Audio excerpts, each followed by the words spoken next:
Okay, this will be from Jacob Raphaelson's book, commentary.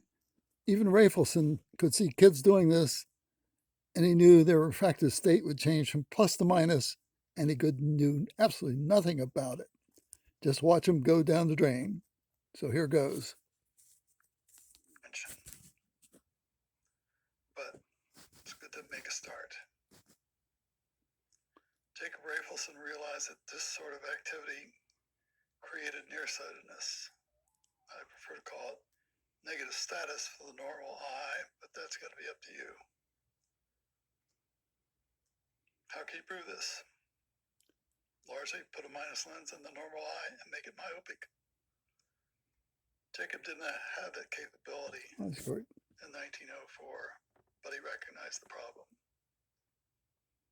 But just try and talk to parents about kids doing this and getting them to sit up even to stop them from becoming myopic. Here again is the problem. Eye is 2 inches, 3 inches, 3 inches, it's minus 13 diopters. Do that for a couple years and your refractive state will be strongly negative. Jacob, in 1954. I met him in 1966. He's right as science, but as far as medicine's concerned, he's totally wrong. I stay with the science. It's obvious we can do nothing for kids this time.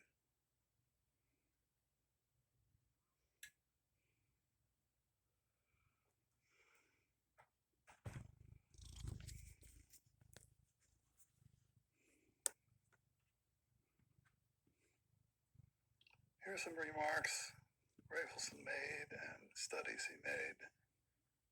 This is like in the 50s. Essentially, as nothing is done, you don't talk to a child about prevention. That's a deadly subject you do not talk about. Today,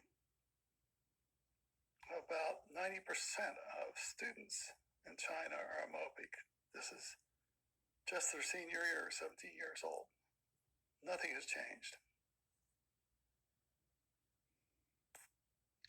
This is the title of his books. He wrote 6 books, actually 2 hardcover and 4 pamphlet type books since 1904. In 1904, he got a child out of myopia by using a plus lens.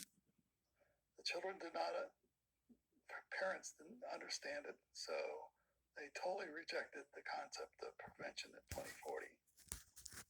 The result is that now no optometrist will discuss, review, or support any prevention activity, particularly activity aimed at going from 2040 to 2020.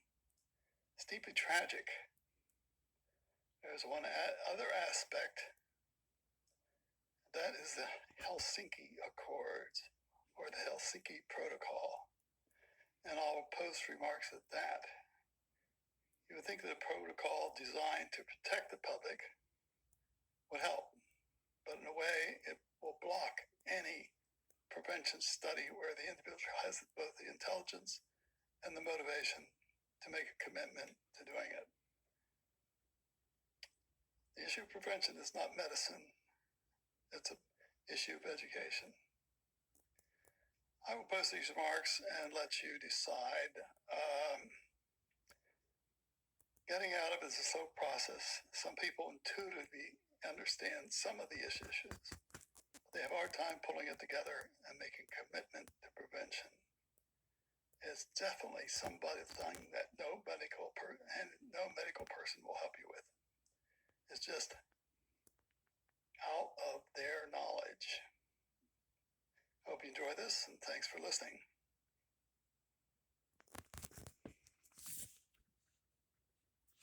Well, I'm glad I saved that one.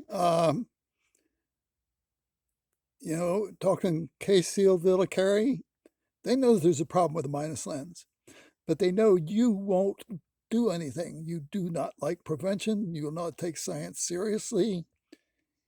And prevention is long-term with a plus. Then I learned that Raphaelson had his kids wearing a plus lens for all close work when they had 20/20, when the refractive state was slightly positive, and kept it that way for 15 years. And this is why Rupa Wong will be successful for her kids, because she can keep them in atropine, keep their nose off the page, and her kids will succeed. Everyone else will fail. Hope you enjoy this one. Raphaelson obviously made a massive impression on me. And I do the science of all eyes starting at birth. I will not argue with optometrists. I will not argue with medicine. You don't have to figure out how to do this yourself while you still have 20/40 vision during the school years. I hope you're electrical control system designer. I can argue with that type of person. I can't argue with anybody else. Thanks for your interest.